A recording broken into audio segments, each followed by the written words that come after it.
put up the tweet first. This was a tweet from our friend Joe Banner back in 2020. The Chiefs had just beaten, they had just beaten the 49ers in the Super Bowl. And Joe Banner says the Chiefs are the new Patriots. They have a great HC, QB, and GM, and every move they make is smart. Give Clark Hunt credit. Almost every owner has restricted team spending for now. Chiefs correctly saw the moment as an opportunity and kicked ass. This decade is theirs. Multiple SBs. What's his call there? Then July 2020. Right. Wow. As we know, they made the Super Bowl the next year, but lost to Tom Brady's Bucks. Yep. Then we know they missed the Super Bowl the next year because Joe Burrow beat them in an AFC championship game. Then they got back, played the Eagles. And prior to that Super Bowl, certainly since Joe Banner hired Andy Reid and hired Howie Roseman,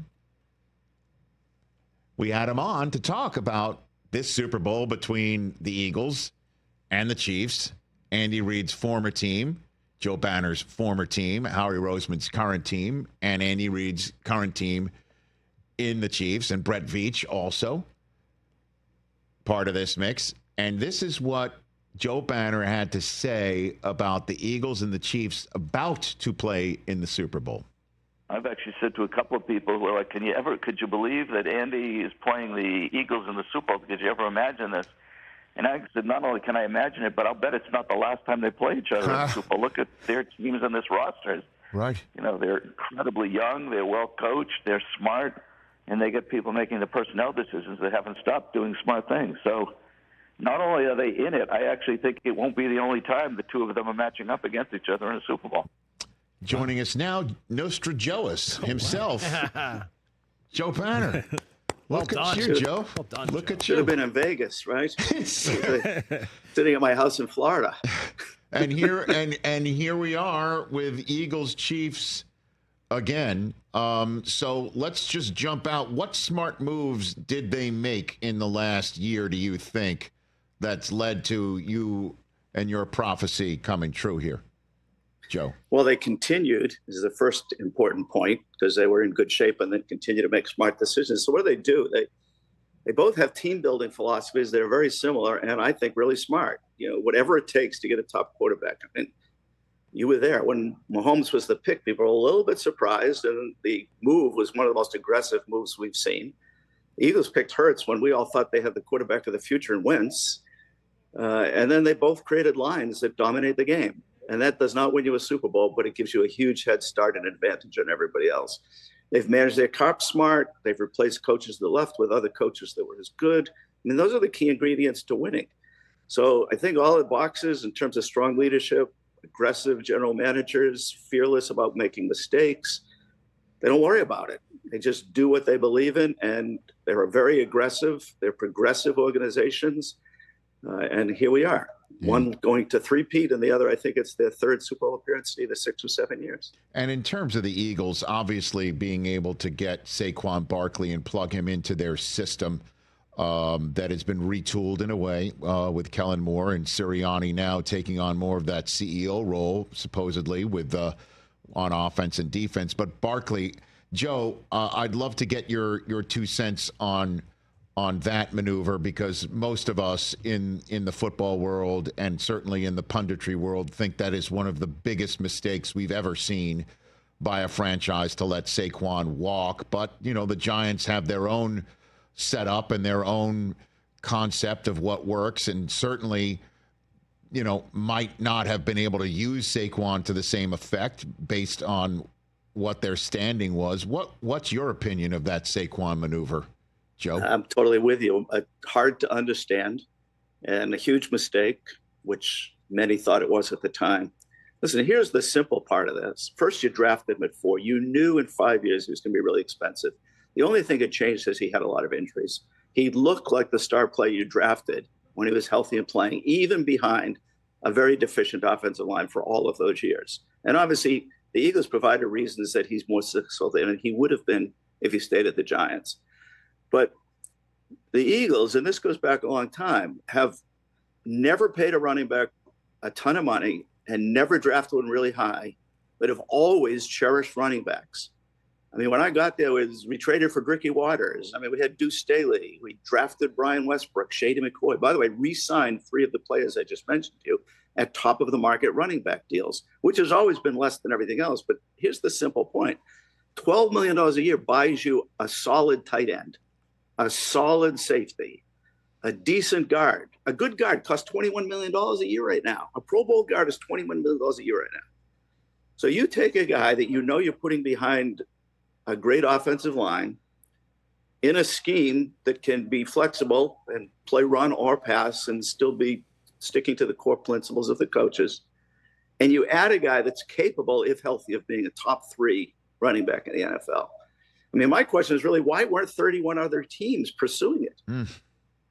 Because if you think of just the running back market, okay, $12 million is what the ballpark of a lot of people got. But guys like, Chubb and Mixon, who are good players, but they're not Barkley at all, had gotten that kind of money 3 or 4 years ago. So I know the Eagles looked at it as a steal for what they were potentially getting. And the risk reward, so if they were wrong, he played well in some games, got hurt in other games, wasn't somebody they could count on consistently. Remember, they've been playing with mediocre running backs and going to the Super Bowl because they're effective in their system.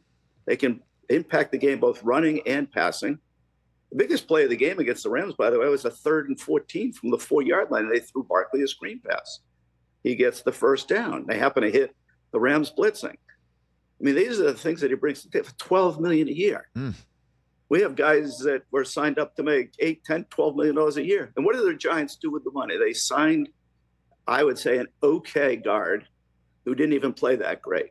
I mean, how do you make that choice? We're going to use this money, and they desperately need to improve the offensive line then and now. But the mystery to me is, one, what you said, what were the Giants thinking? How do they rationalize this? I understand they knew they weren't going to be good for a few years. But there was reason to think that if he could stay healthy 2, 3, 4 years from now, he could still be contributing. In the meantime, he provides you all the advantages of his leadership, his ability to keep your defense off the field, forcing the defense to play you a certain way that with somebody like Jones at quarterback was really advantageous. But I'm also like, where were all the other teams in the league? How did this guy not get meaningful money in a structure that maybe protect the team a little bit, but gave you an opportunity to have a top 3 running back? I really think the answer is top 1, but I'm trying to be generous and say top 3 in a running back in the entire league. Joe Banner here on the Rich Eisen Show, longtime Philadelphia Eagles president and front office executive in the National Football League. I mean, Andy Reid wasn't even a coordinator when you took him and said, let's get him as the head coach of the Philadelphia Eagles. Did you need to convince ownership? Like what did you like? Let's hit the Wayback Machine on a guy that now has 301 career coaching wins, Joe Banner. Yeah, when we decided we're going to make a coaching change, Jeff empowered me to kind of put together a list of who I thought we should interview and why. And I did something really simple, but because this kind of a traditional way of thinking in the league, no one had done it. We took all the head coaches that had been to 2 Super Bowls, which to us, that defined them as elite coaches. And we did studies and talked to 1 million people what they may have in common that we should be looking for in our next coach. The funny part of it was it had nothing to do with football. The similarities, they were offensive guys, defensive guys, aggressive guys, run, pass, blitz. There was no like, oh, if you do this. But what there was a description of their quality and their character that was shockingly similar. Some of it obvious. They were phenomenal leaders. Some of it probably less obvious, but most people would realize crucial that you hire great coaches and manage them well. But then there was some subtler things like they were all attention-obsessed people. Their attention to detail drove everybody around them crazy. Like every little thing. I mean, Andy's been called kind of a control freak. It's really not the right description of him because he's extremely collaborative. But he got that description because every single, what time do we do this? When do we do it? Everything is planned so far in advance to every little detail. And he's involved in every one of those details. But he's very collaborative. So I never viewed him as being kind of a control-oriented person. But his attention to the detail, the thoroughness of everything we did, every piece of research, everything like that was, in fact, it drove everybody around him crazy. Whatever worked, everybody we called before we hired him, when we asked about him, the first thing or the second thing out of their mouth was, oh my God, he's so obsessed with every little detail. He drives everybody around him crazy. And we lit up. because we had identified that as exactly what we were looking for when we heard that description. Other people thought they were actually saying something that was negative, like he'd be hard to work with. And we were like, oh my gosh, this is exactly what we're looking for. So we didn't get stuck on the traditional, he hasn't been a coordinator, he'd never been a head coach at any level. We were just looking for this series of characteristics. By the way, the Eagles still do that. They haven't had somebody who's lasted as long. But if you look at the coaches, for the most part, they at least hired them believing that same set of qualities is what they had.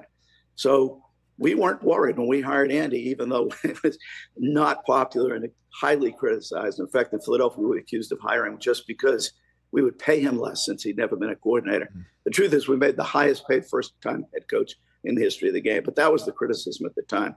But we had 4 or 5 things. We're going to find this in somebody. We found it in Andy, and we proceeded without a whole lot of anxiety. So do you think that was part of the hiring of Sirianni in Philadelphia? I mean, Sirianni isn't the same as Andy, and I think it's funny because he doesn't really look the part, so I think people underestimate him. But yeah, they perceived him as somebody that was detail-oriented, focused on hiring really good coaches and managing them. I mean, they had limited success before he started losing coaches to become head coaches. And they made a misstep in the original replacements. By the second year after those original coaches left, he's replaced the people on the staff with coaches as good or better. I mean, those are the things that differentiate. You watch the hires right now. More important than watching the hires right now, watch who they hire as their coordinators. And you'll do a pretty good job yourself, and even the average fan, of predicting which one of them will be the most successful. So which one, let's do that right here, Joe Banner. Your opinion of the hires, which one that you've seen that you're like, okay, that one's the best one or the best fit, or I can see it. Which one is the one that leaps out at you so far? So I'd like to have a brilliant, answer that no one has said before, but the answer is obviously variable. I mean, you talk about leadership, you talk about the ability to hire coaches, manage coaches, attention to detail. Those are all variable. Now, I don't think it was a great year for options. So after that, for me, it gets very challenging. I do think Aaron Glenn's very intriguing. Had the chance to meet him, the presence, the leadership, that's all there. He's not hiring coaches quickly, and I hired him a little late. So I'm anxious to see what happens there. Some of the rumors I think are decent. I know that they spoke to Kaylee, the Rams, and they're interested in Wilkes. I think those are both solid choices. But to me, that's the best of the group. I mean, again, we haven't seen, who's Cohn going to hire in Jacksonville. We don't even know who's going to be the general manager there. So the rest of them leave me worried. And frankly, they're in franchises for the most part that have a long history of not succeeding. What about Ben Johnson? There's no doubt is a spectacular offensive mind. But we gotta see, can he do all the rest of the things as a head coach? He waited a year to take a head coaching position, then probably went into the market in a year where the options weren't as good. But, there's no doubt Bears ownership wants to win. They'll invest the money that's needed. I heard a lot of good things about polls coming out of Kansas City, but I don't want to say the track record so far is great. Caleb Williams, I have some concern about, but, certainly there's some potential upside there. So I'm not sure when we look back, it's going to have been a great crop of hires or teams that were actually looking. I would have, if I was representing somebody, if I was confident that an opportunity would present itself again in the future, I probably would have encouraged them to wait. No kidding. So what did you make of Brady's hire of Pete Carroll, Joe? I think if he was building a bridge to get the culture right, to start to make smart decisions and move in the right direction, I think it's a very smart move. Do I think in the next 2, 3, 4 years that Pete's likely to coach, that we're going to see them, say in the Final Four? I think that's very unlikely. But I think that their goals weren't like, who's going to hire today that's going to get us to the Super Bowl the fastest. I think they realize they have a transition step here. And I think that was a good hire in that context. John Spytek worked for the Eagles many years ago. So I think he has the right mindset. I think he knows the difference between why some teams are succeeding and some teams aren't. I think they reflected some of that in the way they built Tampa. So I'm hopeful. It's a long time since he was with the Eagles, but I'm hopeful from what I saw and what he's done in Tampa and what he was taught when he was in Philly at the time, that could prove to be a good hire there that's more long-term. And it's interesting, Joe Banner here on the Rich Eisen Show, that you said when you hired Andy Reid in Philadelphia, part of the local talk was, you didn't want to pay the guy, so you got the guy. And that is part of the conversation about Jerry Jones in Dallas right now with Brian Schottenheimer. I give you the floor on that hire. What do you think there? Yeah, listen, I mean, I don't mean to take a shot at Brian at the time. He's fulfilling a dream that I'm sure he's had since he was born and saw his dad in this position. I mean, when I think of the criteria that I've defined and what I talked about the Eagles looking for, it's not the direction I would have gone. But we'll see. We obviously have surprises in both directions. I do think he's got a better roster than it looked like they had this year, but there's obviously challenges in the roster, and there's challenges just being in Dallas.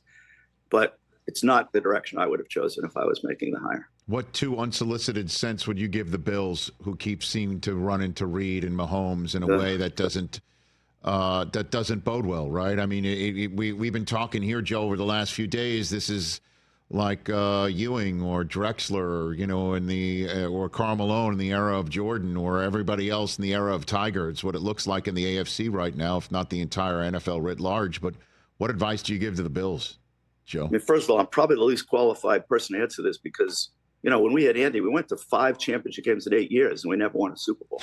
So I've been right where Sean is, and I feel terrible because Sean's a great guy. But, we never figured out the answer when he was there. It probably wasn't the same thing. I mean, some years, Donovan got hurt a couple of years in the playoffs, but Westbrook got hurt, we went into a Super Bowl and played a lot of dime defense, which we had never played. And the Patriots scored a few touchdowns. And I'm sure we made a few cap mistakes and personnel mistakes that maybe would have put us over the top. So I'm not sure I'm the right person to answer this, but I would encourage him to keep moving and being more aggressive. Sean started as a defensive coach with a fairly conservative mindset about offense. He's evolved a lot over the years, and he even started, frankly, as a more aggressive, offensive-minded defensive coach than I would have expected. And I think they need to keep moving that direction. They ran the ball more this year, and they ran it very successfully. But the reality is running the ball has a lot of good purposes, but it is not the best way to score the most points the fastest. The way to do that is throwing the ball. I use this stat all the time. I'm surprised it's never stuck, but just short of 80% of games are won by the team that's ahead at halftime. It varies from year to year to a low of about 74 to a high of about 80.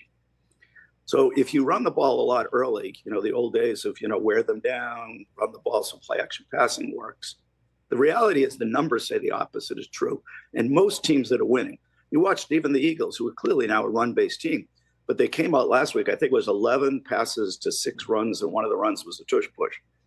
Now, I know Barkley broke the first play of the game for a touchdown, but, it was clear their game plan was to pass a little bit more than was expected. And I'd be surprised if you don't see that in the Super Bowl, because they know how important it is to get the lead and how much more likely you are to do that throwing early. So I don't have a lot of criticisms of Sean. I think he's a great coach. I think he's generally had a good staff.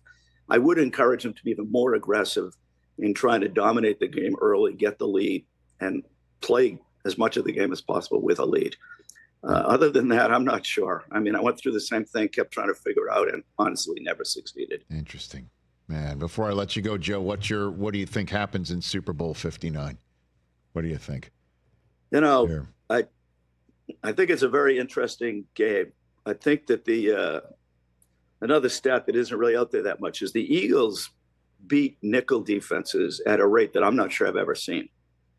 I mean, I think this is shocking. Barkley averages 5.2 yards per carry against nickel. He only averages 3.8 yards per carry against any other defense. But this is more shocking. The Eagles are 9th in the league passing against nickel, and they're 22nd in the league passing against anything else. So I've never seen a team that was better passing against nickel than they were against non-nickel. The whole concept of nickel is that it slows down the pass, and it's very hard to not play them in nickel because they got so many weapons. So I actually think this is very dependent upon the game plan as to who wins this game. I think if the Chiefs do what they do very well, which is confuse the offense and mix things up and don't always play nickel when it looks obvious, then I think there's a real good chance they win. I think if they don't do that, the Eagles will score enough points and the defense is good enough, it'll be hard for Kansas City to beat them. And do the Eagles and Chiefs play in another Super Bowl? They do. You do think so, huh? This is the second of more to come. You really I'll be back so? in 2 to 3 years to play the second pick. Well, keep that crystal ball ready. I'd love to have you throughout the obviously the draft and the talent evaluation process that we're about to enter. Joe, really appreciate it. Great catching up with you. Always love getting your insights. Thank you. Same here. Be well. Right, it's Joe Banner, everybody, right here on the Rich Eisen Show. I love that chat right there. It's just a lot of fun. Catch the Rich Eisen Show every single day on the Roku Channel, 12 to 3 Eastern, for free.